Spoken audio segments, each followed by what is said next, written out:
Well, hello there, and welcome to Certified Forgotten. It is year 4 or something of this grand experiment that we're under, and nobody has taken our business model. Nobody is out there running a podcast about films with 10 or fewer reviews on Rotten Tomatoes. I think because it makes your job really fucking hard. But you know what? We've got this lane all to ourselves, and we're super happy to be bringing another horror musical to you today. We're going to get to that in a little minute, but I want to start by saying hello, Matt Donato. How is your new year going? How you doing, bud? We're doing better since the last time we talked, and I almost had an existential crisis just in the beginning of our podcast and for the first 5 minutes. So we're in a better spot. We're just like easing into it. I've written some things I'm really proud of, and it is, we're a month in, and I've already done that. So I'm trying to positive blinders on, doing good.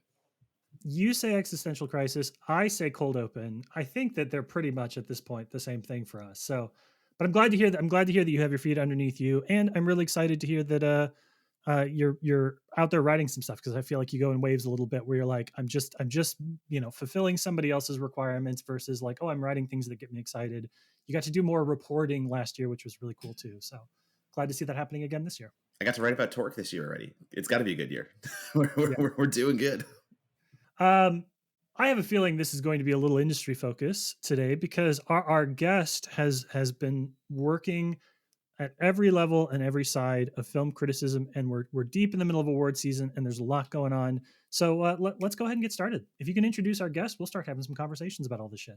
Yeah, this is number 3 for said guest, so I'm going to keep it short and sweet. They're writing on Slash Film. They're podcasting many places, but most importantly, this ends at prom. This is BJ Colangelo. Welcome back. Hi, hi, hi. So, BJ, we were talking a little bit before the show, before we started recording, about everything that's kind of going on in the world right now. Some of it good, some of it bad, a lot of it discourse. So, I want to start by asking you a little bit. I'll remind folks that we'll link to the previous episodes that BJ's participated in. So, if you want to learn a little bit about their journey through horror, if you want to learn a little bit about horror musicals in particular, we've got you covered. It's there. But specifically for this, this is the season where folks that work within the industry are kind of like absolutely getting hammered on all sides by a lot of different aspects of award season and discourses around award season and news breaking fast and furious. So, my first question, how you doing? What's going on? How you holding up? Oh, I'm so tired because the thing too, and I think that Mr. Maginato can also attest to this, is award season is already stressful. But if you are somebody who is involved in horror in any stretch of the imagination, what predates award season but Halloween? So we go into Halloween, then we go into holidays, and then we go into award season. So we really don't get a break for like a 6-month period there, and it's really exhausting. So I'm tired, but I am feeling pretty good. I mean, this year was also very interesting because we had the strikes. So, like you said, news breaking is fast and furious because all of those deals that couldn't be made during the 100 days that the AMPTP refused to make a good deal, we're getting all those news breaks now, and so it's a lot all at once. Yeah, this was a crazy year just for number one, BJ, 100% you were correct. The Halloween into Thanksgiving, into award season, into Christmas, into end of year pipeline is a nightmare. It is just, Mhm. It's I, awful. I think I'm trying to like cook dinner for Thanksgiving and there's still like a pile of screeners I'm staring at going like, I should have been halfway through all these by now. But yeah, it's crazy to think that we had the strike in there too. And that threw a wrench, in a good way into our schedule, I guess to say, and like how we still somehow got to the end of this and we're talking about so many amazing movies and we're having to make these decisions. And, I'm not sure everything ended out super well in the way the contracts are designed. I think there's still some questions around AI and stuff of that nature, but I'm happy we're on the other side of at least the beginning stages of that. Definitely. I think the unions are in a good place for the next time that they have to go to the table. That's how I feel about it. And I know since we're talking about that a little bit, BJ, I know you've also written films, directed short films. Like you're on the other side of the industry too. So, how are you? And I guess it's really an open question for all year round. Is you have friends in the industry as you're working on one side of the industry as well as covering the industry from the other side during peak times of news and awards and questions and controversies. How are you kind of juggling these parallel career paths that you have on both sides of the industry? To say that I'm juggling it successfully would be a lie. I think the way that I'm juggling it is like from a distance, people are like, ooh, ah, wow, how impressive is this juggling skill? There's chainsaws and fire. This is incredible. But if you get close enough, you can see that my brow is just sweating and I am shitting myself because I am so scared that I'm going to drop something. So it looks from a distance like I'm doing great, but if you get close enough, you know that it's a disaster waiting to happen. That's the way that I'll I'll describe it. But no, I it's just tough. It's tough, and it's a lot of work. It's a lot of sleepless nights. It's a lot of texting my therapist at 3 in the morning. But it's weird because I still love it, despite knowing that it's also slowly killing me. Maybe this is, maybe this is my addictive personality coming to light. I have no idea, but I love it. It's why I do what I do, and I can also sit there and go, "I'm such an idiot." Like I could just like be a banker and have like a nice 9 to 5 corporate gig, have a nice day, but it's just not how I'm wired. I'm wired to slowly kill myself by the things that I love. As a reminder, as somebody who is the director of marketing at a credit union as a day job, very stable, not a lot of drama. Yeah, so you get it. Yep, Like yep.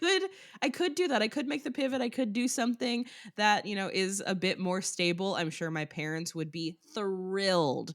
It's just not how my brain works. I just can't do it. I've done what I refer to as survival jobs. For me, they can be thriving careers. For other people, they are survival jobs for me. I've done that, and I if I'm gonna be miserable, I would rather be miserable doing something that I love. Yeah, and I was gonna say, I mean, the problem is you could take that 9 to 5, you could take the safety cushy gig, but you'd probably just turn out like me and Monocle and still do the other thing that causes us pain on the side. Like that's our Yeah. passion. Our passion is literally masochism in the form of journalism. Yeah, like that's a really great way of putting it. It is masochism by way of journalism. Like I will get done with my work shift, I'll clock out from slash film, and then what is the first thing I do? I watch a movie so that I can have a reason to write about it. Like it never ends. And doing it in an industry that will never love you back as much as you love it. I mean, Never. it Never is. in a million years. This is an industry that wants to spit on me and tell me I'm a fucking idiot. So, fine. Yeah, like I mean, to date today's recording, let's say. I mean, I love how we said we were going to get into this, maybe, possibly, but now it's just naturally coming up. But like, yeah, like we're just seeing the after effects of the LA Times layoffs. We're seeing the effects of a bunch of sites, massive layoffs. Sports Illustrated gone.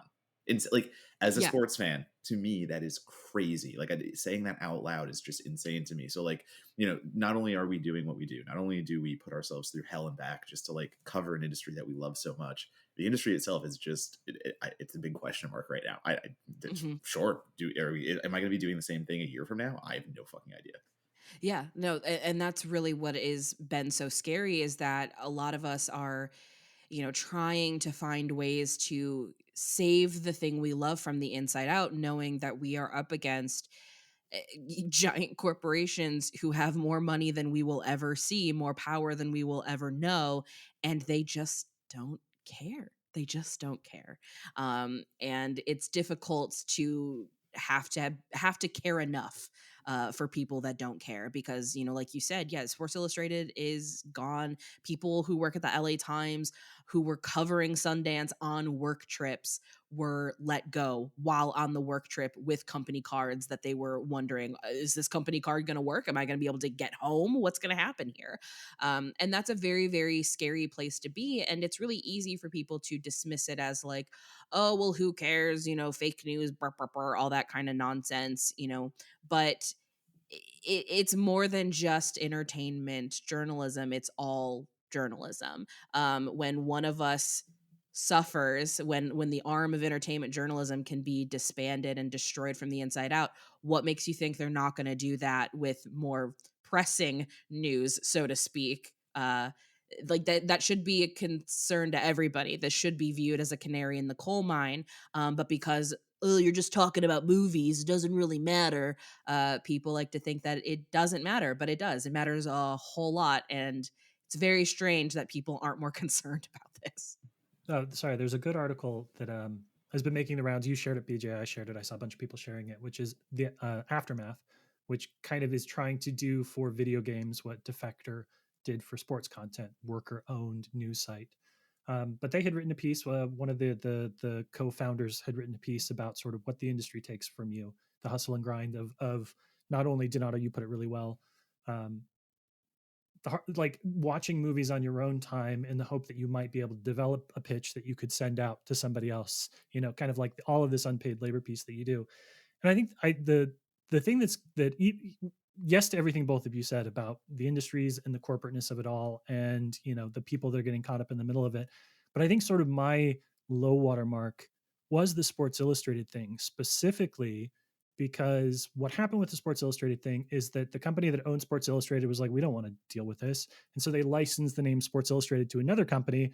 And then, in the middle of the contract, we're like, yeah, we don't want to do that anymore. Pulled the license back. And that company that was Sports Illustrated is no longer anything and died. And the fact of this is, most of these companies don't want to be in the consumer business. At the end of the day, they don't want to be developing content, developing essays, articles, editorials that are going out to audiences, because audiences are too many people. They don't understand it. They want to be in the B2B business. They want to be packaging something that they can partner or resell and have a steady source of income that's coming from another corporation. That means that their bottom lines are kind of set. They don't want the uncertainty and the variety that comes with actually developing something that people will want to engage with, and having to do that again and again, and building audiences of thousands or hundreds of thousands of people.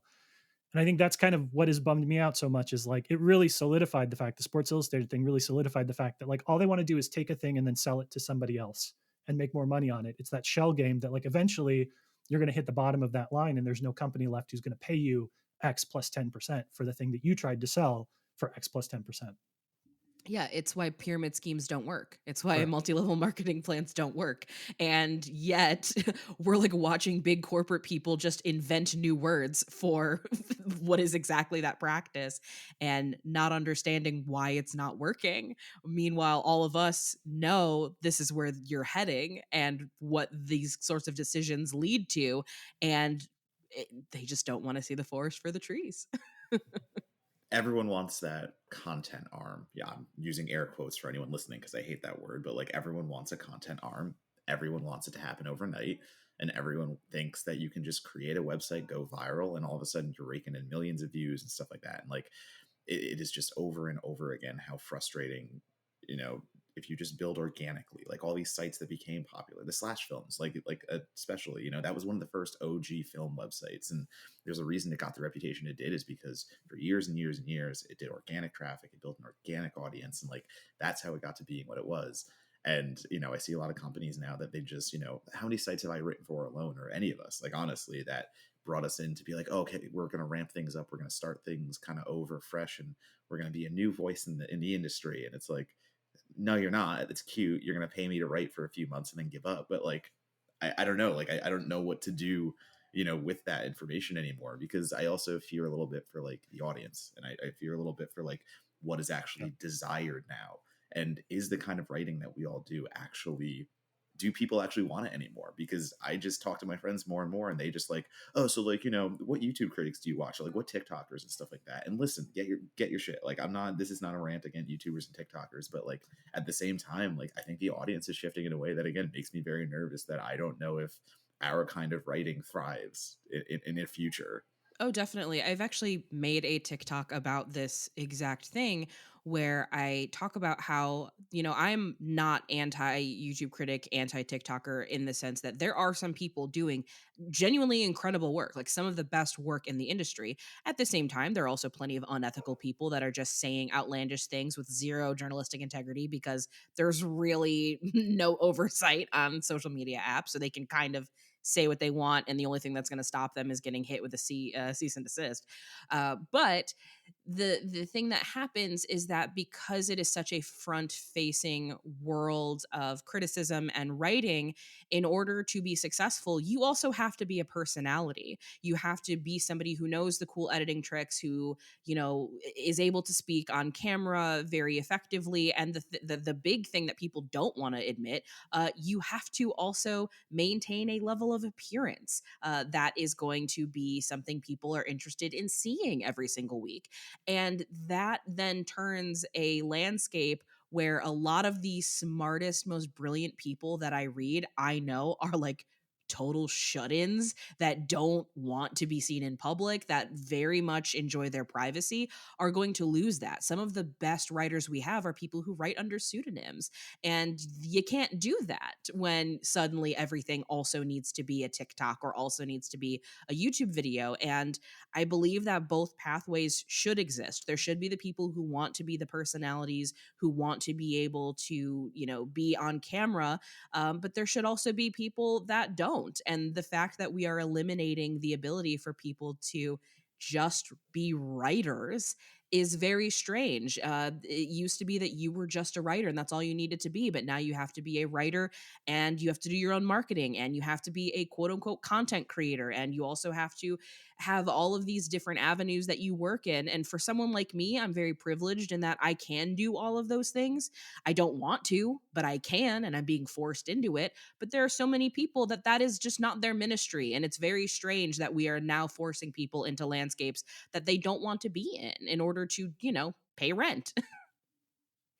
Yeah, and I'm glad that we're not necessarily taking the fight to YouTube and TikTok folks, because I think that like the kids are all right, and I don't mean hey the kids are all right. I mean the kids are they're fine, right? There are good content creators on both of those platforms, people that I learn from.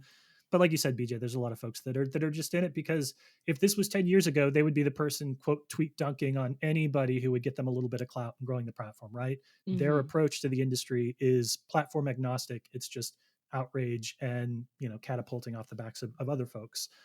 But I do think I'm conscious of the fact that you know there's a couple of theater kids in this particular podcast now, or ex theater kids. BJ, you have much more of a claim to that than I do, but I also was a theater kid for a while, and so there's a level of comfort, or at least I don't fall apart, right? If I need to be at the front of a screening, if I need to be on video, if I need to be on a podcast, things like that, like I can be versatile and I can string a sentence together in real time, which is like my favorite quote. I think Donato's even heard me say this before. My favorite quote of all time is a Mark Twain quote, which reads, "I'm sorry I wrote you such a long letter. I didn't have time to write you a short one." Not everybody wants to do the work in real time, right? A lot of folks, some of the greatest writers we have, their first thought isn't going to be their best thought. They need time to rewrite and revise themselves. And that immediacy piece, sure, video editing is part of that, but this like go live, immediate kind of, react to stuff. I feel like we lose. This is a conversation that dates back to the beginning of film criticism, but I do feel like we lose a little bit of the nuance of people who are allowed to go back and kind of take time to think about what they want to say. That's always been the case, but I think video exacerbates it. I agree completely. And I mean, this is something that I deal with my own show because this ends at prom. Our audience leans younger. We have a lot of young millennials, Gen Z listeners, and a lot of them, the way they consume podcasts are through the video format. They're like, when are you going to start doing videos and putting them on YouTube? And it's like, well, probably never, because we record in our living room, number one, and number two, we record in our living room in the summer in Los Angeles when it's hot. I'm not wearing pants. Like, I'm not gonna put that on the internet. That's not happening. Yeah. Sorry. And I don't think that a lot of people realize that a lot of these like podcasts that do these video elements where people are, in the room reading, am I the asshole quotes or whatever, they're renting those spaces. Like, they're paying for that. I don't got that kind of money. I am broke. Yeah. So that's not gonna happen. So you have to deal with that. But then also to your point about the immediacy, a, not a horror movie, but recently saw the new Mean Girls musical. And when I left the theater, I very much was like, I don't care about this movie. I didn't need this movie. I don't like this movie. And then in the time it took me to get home, sit down at my couch, decompress from the screening, and talk through what I had seen with my wife Harmony, who, listeners have known, she's been on the show. I realized that I liked this movie way more than I initially thought I did. Had I been one of those people that's like, I just got out of Mean Girls, here's what I think of it, my feelings about that movie changed within an hour of seeing it. So that thought video that I would have hypothetically made would have been outdated by the time I got home. And I think that's something that we're seeing, and probably why our discourse tends to feel so knee jerky is because people are operating off of that immediate impulse and they're not taking the time to sit and unpack, okay, well, why is this the way that I feel about this movie? Because oftentimes that ends up being the core answer. Because Mean Girls, especially, I was like, this movie, they nerfed the meanness. This is not as mean. I don't like this. And then by the time I got home, it was like, oh, but when I saw the original Mean Girls, my mom told me, Heather's was more intense. This is nothing. No one's going to care about this. And obviously, my mom was wrong in that situation. So I was like, you know what? I need to remind myself that I'm just doing the exact same thing that happened in this generational cycle. And it totally changed my perspective on the movie. And so, those are important things of unpacking why you feel the way about a movie instead of just shooting from the hip. I want to talk a little bit about This Ends at Prom, BJ, because I think, we've been talking a lot about the industry and the challenges of it and the discourses. Has your experience with what you do changed since you've basically created your own platform?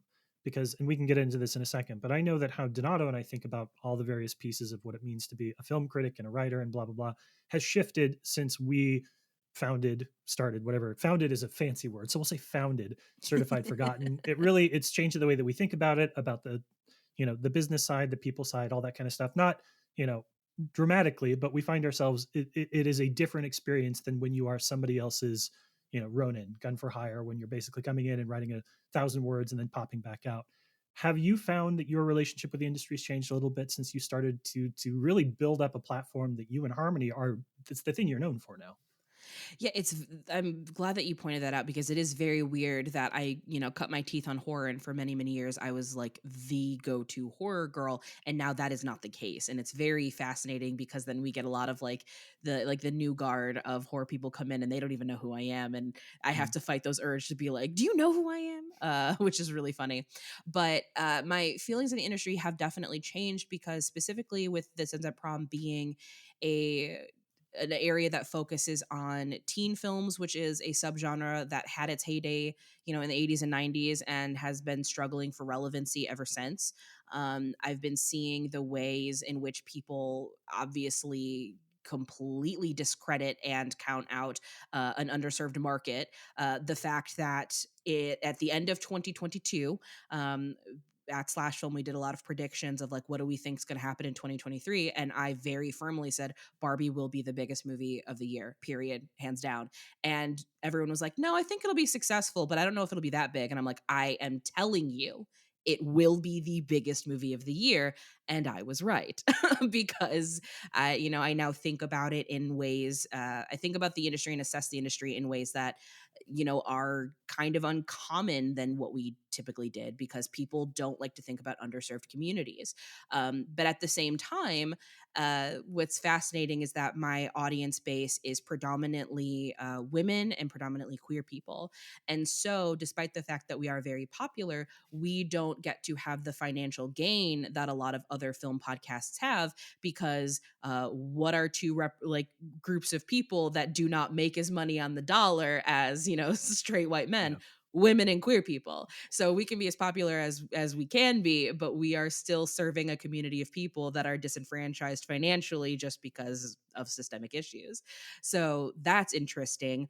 And then even further on top of that is, This in the Prom covers titles more than just, the big high school teen movies like A Mean Girls. Like we're talking about Persepolis soon, which is a graphic novel coming of age story about the Iranian and Iraq revolutions. And that is a heavy movie to talk about, and it's gonna make some people uncomfortable. It's gonna make a lot of the people who probably cared way more about Margot Robbie's supposed snub for Barbie than they did the fact that America Ferrera got nominated.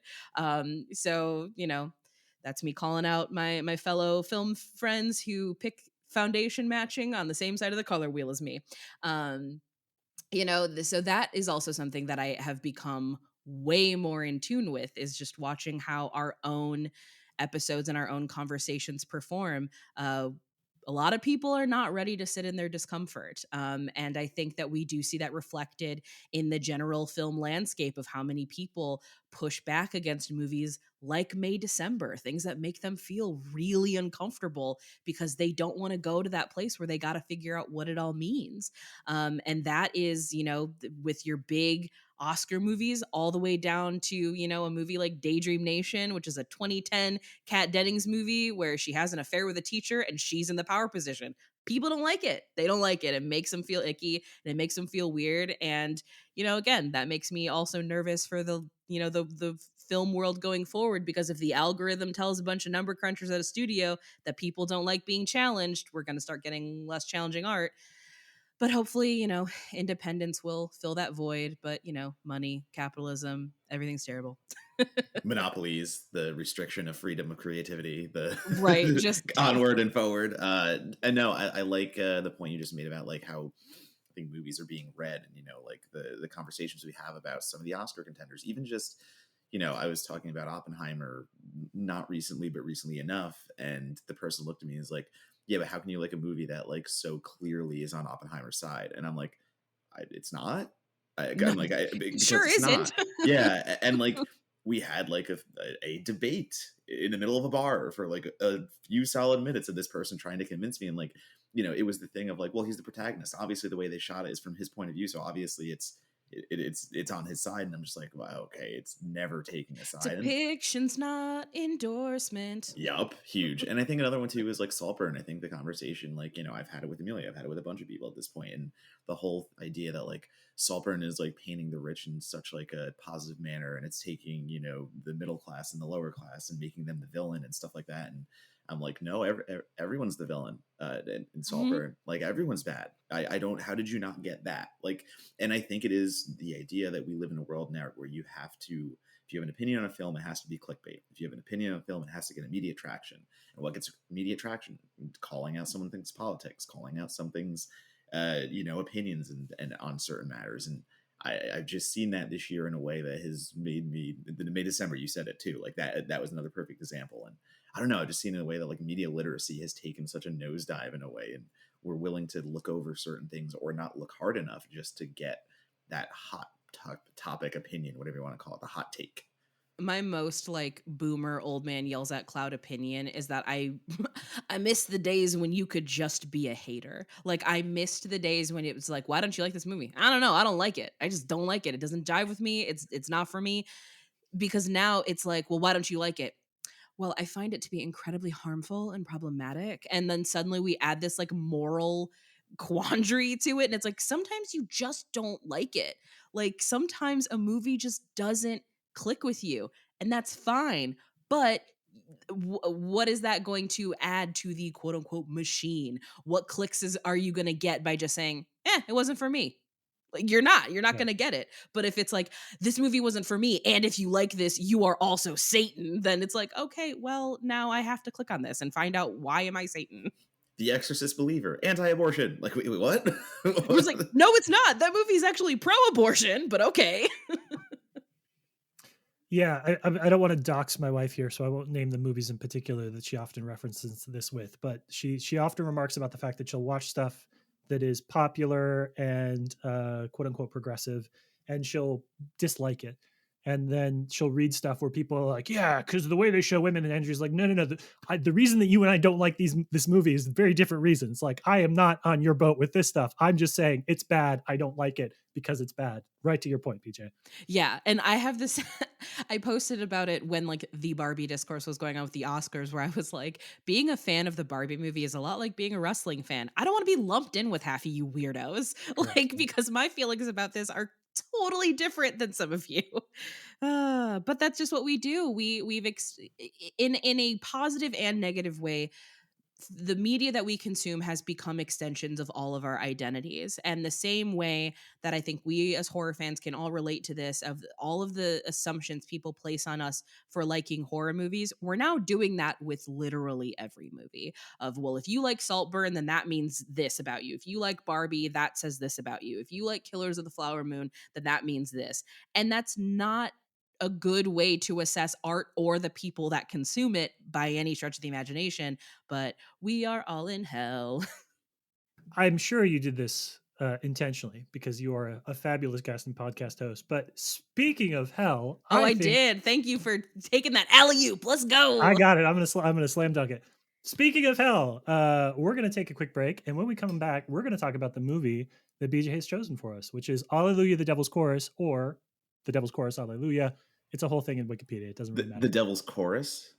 Or sorry, the Devil's. What did I say? The Devil's Carnival. I keep saying the Devil's Chorus. Choir Kid. Alleluia, the Devil's Carnival. We're going to talk about it in just a sec. We'll be right back.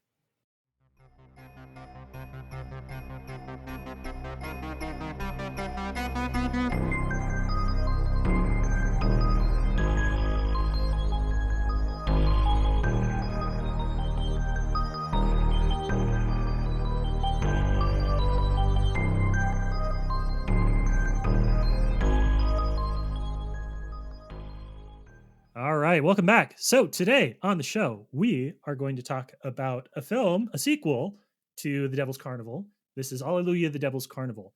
So this film is a feature-length sequel to what was originally a short film. The first one is under an hour. Um, this movie is directed by Saw regular Darren Lynn Bousman. It picks up where the short left off and features hell in rebellion, with the devil sending trainloads of lost souls to dump on heaven's gates. This understandably sits poorly with the big man himself, played once again, R.I.P. to the wonderful Paul Sorvino, who sends his number one agent to parley with hell. Meanwhile, the devil, as he did in the original short, breaks out his storybook to share the tragic tale of two heavenly recruits and their potential falls from grace. BJ, this has been sometimes we have a guest, right, that we want to invite back or invite on for the first time. And Donato's like, we're trying to get this person. This was a bundle. Donato was like, we're Mhm. going to get BJ and we're going to get BJ to talk about Alleluia, the Devil's Carnival. So at what point were you like, I got to do the sequel? So here's my feelings on it is that The Devil's Carnival should have been a trilogy. It unfortunately is not going to be a trilogy. So I came on to talk about the original Devil's Carnival, which was clearly just this big passion project and was, like you said, it's under an hour. It is basically a glorified black box production, which I love quite a bit. But Alleluia, I think this is more in line of what they wish they could have done with the first one. You're getting a lot more characters. The budget is up, but still, as a reminder, it is like $500,000, which Yeah. is a nothing budget for a musical, especially. But they get to do feature length. They get to do a little bit more storytelling. The first film, while yes, has an overarching story, is very much like songs that are also, parables. Whereas the songs are more in line with the story they're trying to tell and the building tension towards what should have been a third finale, which we unfortunately did not get. Mm. So I feel like it's wonderful to talk about both of them because they're so similar and yet so different from one another, and yet still nobody watched either. Yeah, and it's worth noting that it's available now, so it's available on streaming. People can watch them, you can rent them. Spoiler alert for our "How Does This Get Rediscovered?" These are Tubi films. They're on Tubi, which means they're right there, folks. They're so easy. You can check them out.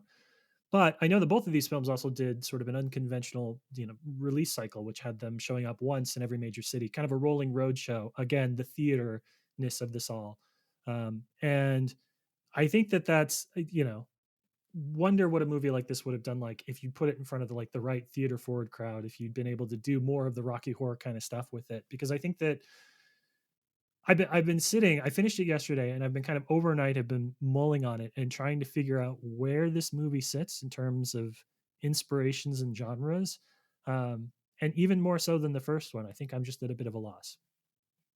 That's fair. I think that's fair. I do think that the Darren Lynn Bousman and Terrence Zdudnik musicals, so these two, as well as Rupert the Genetic Opera, they are all kind of either you get it and it meshes with you or it Yeah. doesn't, which I think is kind of incredible because we don't have a lot of movies that exist that way. Um, these movies just really speak to my sensibilities of a lot of the stuff that I like. I am such an easy mark for, oh, you got Ted Neely and Barry Bostwick. I'm Mhm. good. Like that gets its own star on its own before I even seen the movie in my overall rating for it. So I definitely get the people that don't get it because I know plenty of them who don't get it.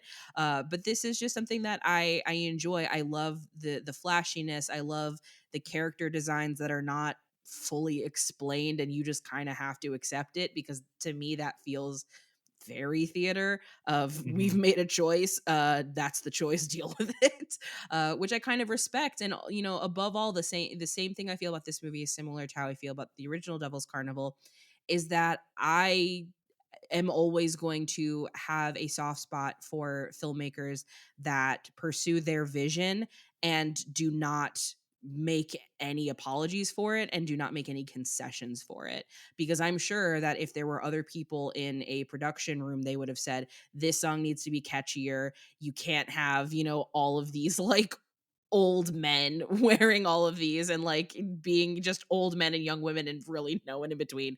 I'm sure there would have been a lot of those conversations. And would that have made this a more marketable, more successful movie? Probably, but it would have been at the sacrifice of their vision and the people that they wanted to work with.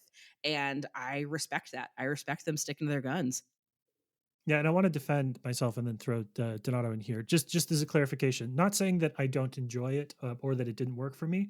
It is, and you kind of just hit on it. It's usually I need to understand, or at least have a shortcut of like stylism that's going on in music. And I think what's fascinating about these movies is that it's sort of one foot in the Tom Waits world, one Hmm. foot in, and I feel like I always pronounce this wrong. Weimar Republic, like the pre-World War II German jazz meets like jazz Hmm. classical music fusion, where it's sort of not really, easily contained or easily described songs, strong sense of the gothic and theatricality that's part of it. And I actually went and listened to a couple of tracks from the composer Sar Hendelman has an album that he released, I think, in 2008. And it's very much in those kind of lines too, like musically, stylistically, very much the same as both of these films. Um, and Repo the Genetic Opera. So I think for me, the thing that I like slash struggle with this is that it is not giving you music that you're going to necessarily engage with or remember or get. They're not earworms. They're not going to get stuck in your head outside of the context of the film in which they exist. When you're watching it, the music and what's going on screen makes perfect sense, but it doesn't work as well divorced from the experience of sitting down and watching the movie. And that's kind of fascinating to me. That's very much so. That feels like these people have a sense of style and vision of what they want to execute on, and we're going to do it, even if it doesn't mean that we're going to sell a thousand vinyls with all the tracks from this film on it. So definitely, I like it. I think I like this one better actually, even than the original. Maybe that's just Tech Nine. I don't know, but it's the non-singleness of it, right? Like the non-commercial consumption, the way that it's sidestepping even sort of like conventional chorus verse chorus verse chorus verse bridge, like that kind of stuff. It's fundamentally uncommercial, which makes it a very interesting parallel to the conversation we were having prior to when we started talking about the movie, is how much of this is defined by commercialness otherwise. Definitely. I mean, and these movies are also coming out during a time period where we were starting to get this emergence of kind of the dark cabaret music style. I mean, typically that's associated with, everyone's most problematic person they were a fan of in high school, Amanda Palmer, and the Dresden Dolls, Emily Autumn, who was in the original film, the Tiger Lilies, Voltaire, a lot of these artists that were doing this kind of music for artsy goth kids is the way that I'll Mhm. describe it. And these movies feel very much in line with that, which is also fascinating because then they double as time capsules, because dark cabaret absolutely still exists, but it does not have, like, there are people, there are not people having like full gothic Victorian dress tea parties in the middle of parks as much as they were during the late 2000s, early 2010s. So this also is a relic of that time period as well, which I love time period and time capsule movies, especially because this should not be a time capsule film, but it is, Yeah. because we just don't have weirdos being this kind of weird anymore, and I miss that. Yeah, this was the swing era for goth kids, Oh and god, yeah. it's back. Donato, I'd love to hear from you because I know that like you and I, when we go head to head on movie musicals, especially horror musicals, it gets interesting sometimes. So tell me about your relationship to Alleluia. Yeah, I mean, number one, I will say that like selfishly, I just texted BJ and was like, "Yo, I need to do Alleluia for the podcast now." Like, I was like, "We're recording that episode because I need it in my bones," and I do. I wanted to see your reaction to this because it gets way more into the religious and theological aspects than the first one even, and I kind of wanted to see your take on the whole corporate America heaven and circus carny hell takes.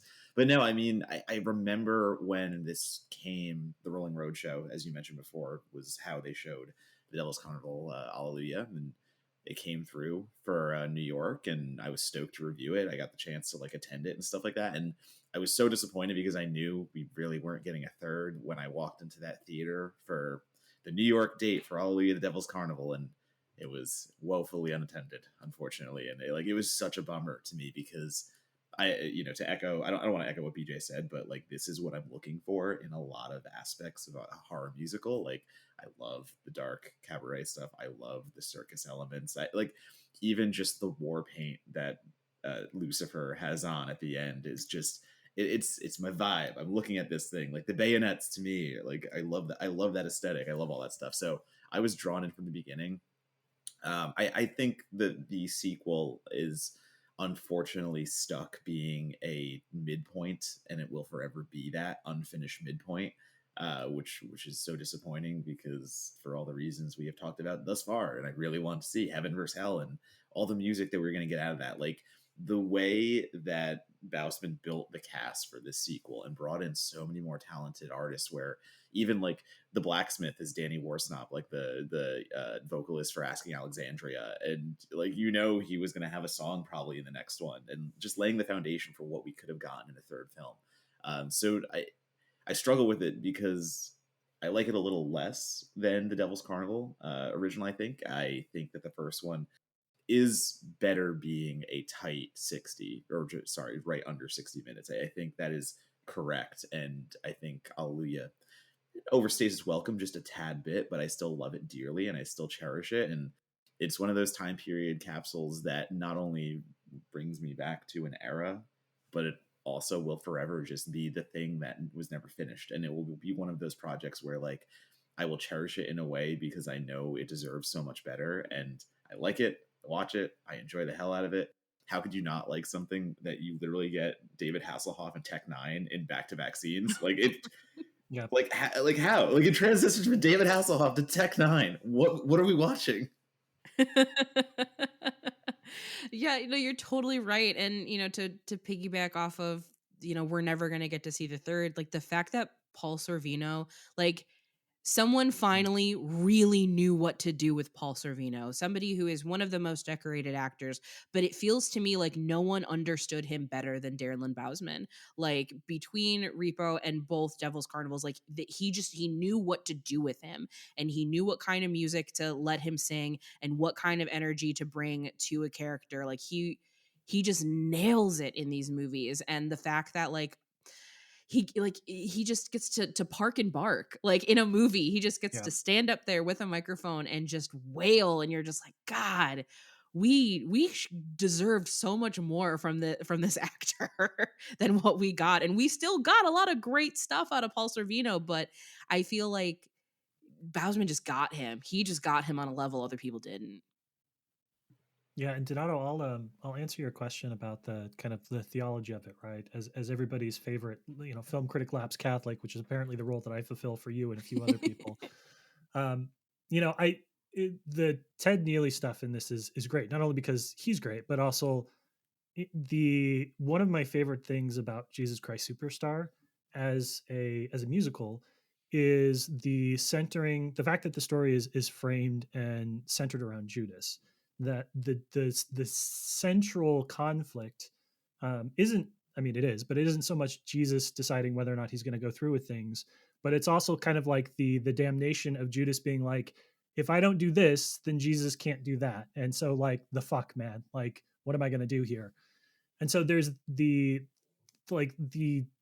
idea of God is sort of this, it was a little early but not too early, like Trumpian kind of like, you know shades of Bioshock and other stuff in the way that heaven is presented there. I think that's really interesting to me, and I think that that certainly allows the film a kind of theology that I really enjoyed. Like, I really like how hard this goes into some of the elements of that. You know, right now, over the last couple of years, politically, of course, we've seen right wingers that are like, we're going to bus people, we're going to bus refugees and immigrants into like New York City and dump them outside, you know, whoever AOC's house or whatever, and it's going to be a political gotcha. And the movie basically opens with a version of that, where like hell is like, yeah, we're just going to dump all these people off your gate. We don't want them. We're not going to deal with them. You deal with them. And the political kind of overtones and the bad corporation, the Wayland Yutaniness, I guess, of heaven here, it's a lot of fun. Sometimes when you expand the scope of world building with a feature or a sequel or something that follows up, it's clear that they never had any more ideas than they did in the original. And they're sort of like wallpapering on stuff to make it work at a bigger budget and as one more. But I think, you know, we've talked about this, and BJ, you said this too. Like, this was the goal. Like, this is the thing that was supposed to be kind of the vision of this all along, and it's beautiful to see it realized, even if it's only for an hour and a half out of what could have been, you know, 3-4 hours of a triptych of films. Yeah, and I think, to your point with having, the Jesus Christ Superstar, like getting Ted Neely in here.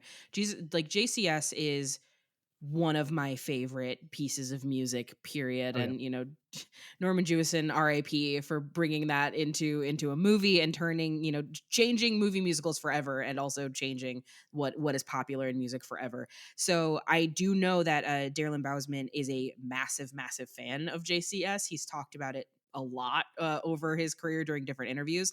So getting Ted Neely in there and like getting to write music for him, that also adds a level of enjoyment to me in watching this movie, because it's like, this feels so thematically appropriate. This is, proof positive that everybody working on this movie knows what movie they're in, that if they're going to make something about heaven and hell, they're going to get Jesus to come and sing right. a song. And also just like getting to write music for him, like getting to write music for your hero, like I can't imagine what that must have felt like. So that, again, it adds just this level of enjoyment to it, because it's clear like this is thought out. This isn't something that they're not putting a hat on a hat here. They are expanding they're expanding the story, they're expanding the lore in more than just textual ways. It's also Right. metatextual. Like there's so much happening, and I think that that's brilliant. I mean, and also getting like Adam Pascal as the agent in here, like I think is like it's just really inspired. That's the word I'll use for these movies above all else. The Devil's Carnival movies, and especially this one, they always feel inspired. Every decision feels intentional. Nothing feels like it was half-assed. Even if it doesn't work in some instances, or if people don't get it, this is what they wanted to do, and it's unquestionable this is what they wanted to do. And I think having Ted Neely sing original songs is good. Having Adam Pascal literally say, "What's the buzz? Tell me what's happening." Fucking Yes. great. Oh, Fucking great. so good. So good. Well, I was going to say, talking about intentionality, do you think it was intentional that Paul Sorvino did that little penguin walk on stage when he's It like had to waddling around? be. That is, It I don't know had why. to be. It's one of the funniest things of the whole movie for me is when he's in his big song and dance towards the end, and like they just cut back to him and he's just penguin waddling around the stage, and I'm like, is that your stage presence? All right, I love it. I love it. And I love that it is drawn, like the obvious stuff are, the old Broadway guys for sure, but bringing in people like Tech Nine, like is just wild to me. It's just so cool. And I mean, another very unfortunately problematic person, but like getting Jimmy Urine in here for a cup of coffee is, again, speaks to this time capsule thing of like, well, if you like Dark Cabaret, you probably were really into mindless self-indulgence at some point, and I sure was. So having him here too, I think is like, again, it's just inspired. Everything in here is inspired, and Ogre being here too. I mean, I just love it. I love this marriage between this like classic world of like rock and roll Broadway, and then also like weirdo shit music. It's great. Well, and I want to give credit to obviously to Terrence Zunich. I hope I'm pronouncing that right, but it's as much as we can talk about Bausman and we can talk about his direction and his vision for everything. I mean, Zunich is the one writing it. Zunich is the one behind Hmm. the actual story and everything else. So his writing is so sharp and so like cloying and funny and also really dark and like depressing at the same time. So he is playing the devil, he's playing Lucifer, and the way he's able to deliver the lines with like a smirk and a laugh, like every line he delivers is like a slap to the face of God, and it's such like chef's kiss diabolical, but also you're on his side somehow. Like you are watching this movie going like, oh no, yeah, no, he has the right idea, and like he might be talking in parables half the time, and he might be like doing the theater kid stuff where it's overplayed, but God, I love his writing style, I love his delivery. I think like he is it's such a shame that we don't have more of this stuff between Repo and the Devil's Carnival. Like, man, I want to see way more horror musicals from his fucked up mind. I mean, and to your point about like, oh, he's playing Lucifer, but he has the right idea. I can't help but then think about how, people will bring up all the time like the tenets of Satanism, and how like the tenets of Satanism are basically like, yeah, your body is yourself, and like believe in yourself and believe in the betterment of the world, and like basically be a good person and do it because not because a god is telling you to, or because you're scared of damnation. Do it because it's the right thing. And it's one of those things where it's like, yeah, yeah, that's right. Like that's that's how we should be operating. And I think that it makes this movie really delicious to, kind of dismantle the idea of an all-knowing good and an all good kind of God, versus an all bad Lucifer and Satan, because even looking at the actual Bible, God's a vindictive asshole sometimes. Like, hey, go kill your sons. Why? Oh, don't actually do it. I just wanted to see. Like, that's messed up, man. Like, that's messed up. Come on. God's a little messed up. God's the divine equivalent of that one friend that was like a total asshole and then had a kid and then like totally mellowed out. And you're like, oh, okay, that's what the New Testament is. That's just like you entering your parent era. And you're like, man, we used to fuck shit up, but now it's like 8 p.m. I gotta stay in and forgive some people. It's like, oh, God really mellowed in his 30s and 40s. No, but you're totally right though. Like you look at Old Testament God and it's like we're flooding people, we're just killing people because I felt like it. It was real petty. Like God's really petty in the Old Testament. And so to have a movie that is like, yeah, I'm not going to, we're going to put him in all white, but he's also not going to be like this, infallible being. Like he's gonna kind of suck sometimes. I love that, and that's a more honest look at at religion as far as I'm concerned. Also, the question, I think we talked a little bit about last time. The music is heavily part of this. This is a musical. Do you think bringing in Hasselhoff, Tech Nine, and all these other styles helped bring another dimension to the sequel? Because for me, I watch it and I am more enamored by the way that every song jumps from genre to genre. Like there doesn't feel like Hmm. there's a through line. Obviously, you have the God element. Sorvino is an opera singer, basically, so like you're getting that element from his vocals, and then it jumps to the rock and roll aesthetic, obviously, with some other people. Tech Nine is just spitting fire because that is what he does, because he's one of the best at what he does. So, like, do you think that that was the right approach to be so eclectic versus I think the first Devil's Carnival was more, we knew where the songs were going in each one, and we could have some like musical through line. I mean, I guess then that sparks the question of like, well, what defines the good decision? Because I think for this story and for what they're doing, it is the right decision, to have things be so eclectic, to have so many different genres playing with each other, because it throws the audience off because you don't know where it's going. You can't follow those familiar beats that you get usually from a musical. So in that sense, I do think that it's the right call. But then again, it's like, well, would this have been more popular, been more marketable if it was, catchy, catchy fun time? Yeah, definitely it would have. And I think that's why, of all of the musicals they've done, the reason that Repo is the one that most people are familiar with and the one that was the most popular is because that one does follow the more traditional format of a musical, whereas this doesn't. Like this is very much a musical for theater kids as far as I'm concerned. And I think that that is a positive thing, but at the same time, like All Aboard, Everybody's Doing the Ark is like one of my favorite songs in here, and it's because it reminds me of something like a combination of Anything Goes and Meet Me in St. Louis, which, that speaks to my sensibilities. I love everything Adam Pascal's doing. And then, of course, Tech Nine is great. And then the songs that, don't resonate with me as well are the ones that do sound the least musical theatery. And it's like, no, that's just my personal sensibilities coming through. And that's fine, because I'm sure that there are people who watch this that are like, I can't stand that arc song. It's too cheesy. I don't like it. I prefer this other song because it's harder. And that's fine too. So there is a little bit of something for everybody, because you're going to get the people who watch this movie because they're dorks like me. And then you're also going to get the people who watch this movie because it's horror and they want to watch a horror movie that maybe are not going to be as in tune with with some of the more traditional, music. So I think that they made the right call. Probably to the film's financial detriment, but I still think it's the right call. I think it's also worth noting, and one of the things that really strikes me about this is they didn't just get Broadway people, right? They got Broadway people that had experience in film adaptations as well.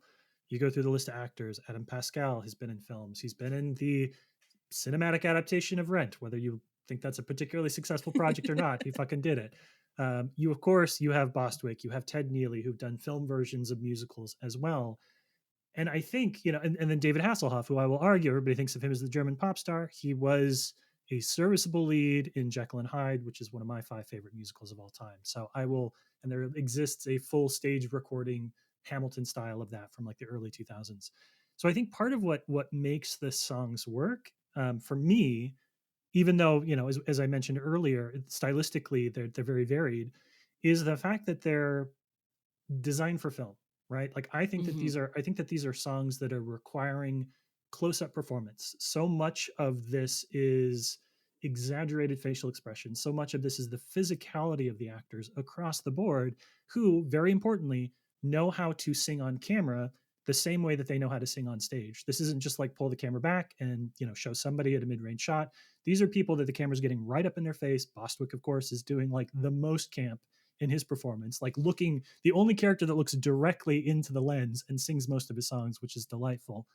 But I think that that's kind of the part of what makes the variety of music hold together, is the fact that it's so rooted in performers that know how to be on camera singers, that know how to sing songs, musical theater songs on the screen and make that work kind of at the larger scale than it is just like I'm at the back of the house and watching you sing. And so stylistically, whether it is, leans a little bit more into, old school Broadway, whether it leans a little bit more into dark cabaret, like the performers understand the assignment and are giving you that up close in a way that makes each of those pieces feel kind of congruent with each other. Yeah, I definitely agree. And I like that you called out that it is the exaggerated facial expression, because while this is a musical and there are, moments of choreography, this is not like a big, large scale in the heights style musical where, the whole company's in a giant wide shot. It's not that.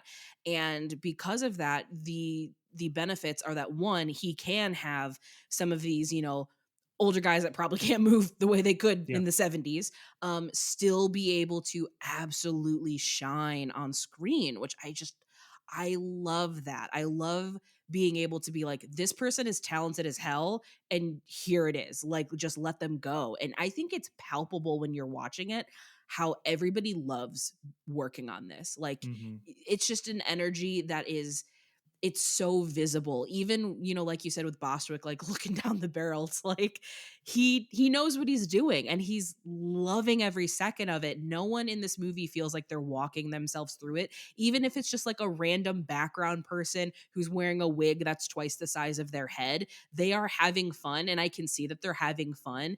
And that, again, it keeps adding more stars to the star rating because of these like outside elements that I think are just such a lost art in so many other movies. Like, we've gotten so obsessed with this like idea of realism, and I don't want to remember that I'm watching a movie. I want it to feel real, which, like, yeah, there's a place for that, but also I want people that look like they're having the time of their life and like are just enjoying making art. And that's what this movie feels like to me, is like a group of creative artists that are a bunch of weirdos making art and loving it, even if they know that other people aren't going to be as into it as they are. Like, there's something so magical about that to me. like Tech Nine let them put glitter in his beard to do this damn movie. Like that had to be a nightmare to remove after after set. Right, and like that was like a look that was like really popular in like the disco era and then kind of went away. And then it's been recently coming back, like drag queens do this now, but it's like no, Tech 9 was doing that like years ago. I do want to point out that we're all saying his name incorrectly. It is Tech Nine. That is, I believe, how you're supposed to say it. I used to listen to him so much. Like that was like my work music. I'm not even joking. That's a whole He's other my era. my running playlist. If you look at my Yeah. my running playlist, it's like 6 Tech Nine songs. Fuck Is yeah. the best stuff to run to. But yeah, I but love it. hilariously, I'm Hasselhoff's song. I think that's my underrated, undersung hero song of the film. Like him as the stylist of Heaven and sorry, Heavenly Pictures Incorporated. And that song of just I love the beat, I love the rhythm, and Hasselhoff is such a powerful voice. It's Yeah. the thing we always forget. And then he does it, and you're like, oh, that's right. You are a German pop star. You are like a successful musical talent. Like he just blows through that. And then it's from the second he walks out too. It's not like a buildup. He steps on camera and he just starts belting. And I'm like, that's right. You fucking rule, man. Yeah. For me, yeah, the designer song, and I know Monocle, you love chess. This is the arbiter song for me of this movie, Yeah. which I'm all about. Nice. All right. Well, that brings us to our last question for the podcast, which we always have to ask our guests. And I feel like I don't know. I'm curious to see where you'll land this time, BJ. Now that we're talking kind of about two films in connection with each other. This film is available but forgotten. You know, this obviously doesn't have the kind of attention that we would hope it has. Otherwise, it wouldn't be showing up on our podcast. What do you think it would take for Alleluia, The Devil's Carnival, the first film, these two as two parts of a non trilogy? What does it take for these to find their audiences, having maybe missed that dark cabaret window, being on the other side of it a little bit, and being something that sort of sidesteps a lot of what we think of when we think of conventional horror musicals? What makes this a movie, or what allows this movie to be sought out by folks? Where does it need to appear? What makes it successful? See, all of my typical things, because I know that the last time I was like, I feel like maybe people will look it out now that Paul Sorvino has passed, and then that didn't happen.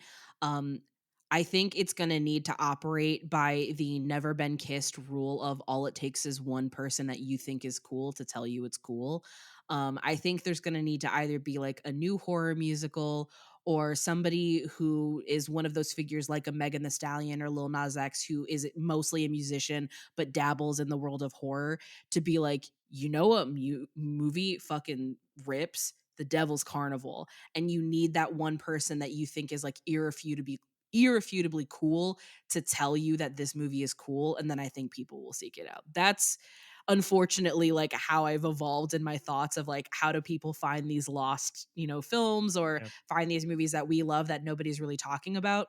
You do need that one person to kind of like let it go, because we can all scream as, legions of there are dozens of us who like this movie, but if you get one person with some clout and with some attention to say this movie's cool, not only will it influence people's belief, because they'll go into it thinking that it's going to be cool and therefore they're going to be more likely to believe that it's cool, but it'll get the attention on it that it deserves. So I'm hoping that there is someone out there who saw this movie in the 2010s and thought that it was awesome, and has just been waiting for their interview time to talk about it. But then again, maybe that's why they don't want journalists interviewing people anymore and asking them questions about movies that aren't related to Marvel, because then maybe we'll start wanting to make more Devil's Carnivals, and studios don't want that.